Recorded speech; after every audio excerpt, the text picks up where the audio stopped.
Hi everybody, it's Keith here, just doing a little bit of video feedback on the footage that we took on the session on the 7th of January. This first video is just looking at some cornering, classic section here that we set out with back-to-back hairpin turns.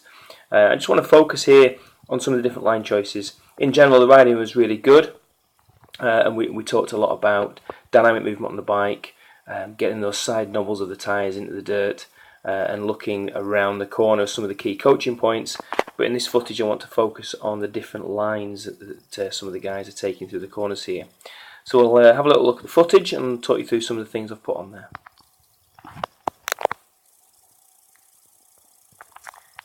Just a few of you taking your turns riding through the linked hairpins here. Rolling it through, going to stop it shortly.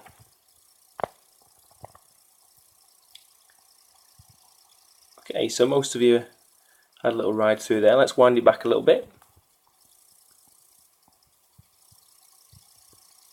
And the first thing we're going to do is we're going to just have a little look here at James's line.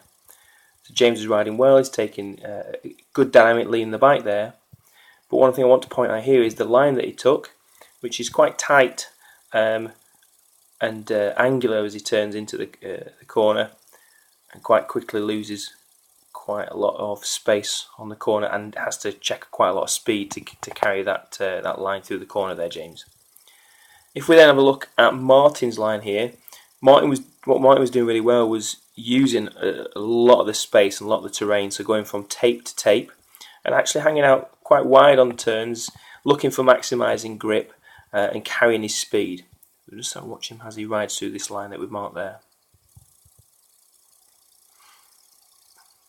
So from one tape out across to the next tape, hanging out wide, carrying his speed, tape through out to the other tape, linking all those turns, carrying his speed, quite smooth and controlled.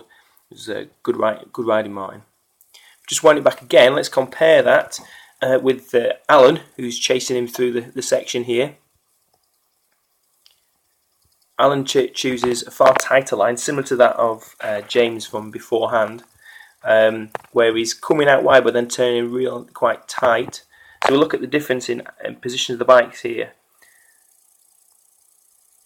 Alan's is pointing directly across, right on the apex of the corner, where Martin is near enough at 90 degrees to him, carrying his speed further around. So we compare the lines that they've travelled there.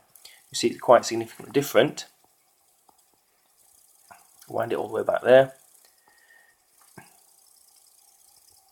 And Alan actually manages to keep a similar gapping to Martin, whilst Martin is actually riding further distance. But Martin is able to carry his speed with less effort and just carrying a little bit more flow throughout that section. So we stop it there and we look at the space in there between Martin and Alan. Martin's still got that competitive advantage, even though Alan has been taking a shorter line. Hope that makes sense. Just a few things to think about there. Thanks.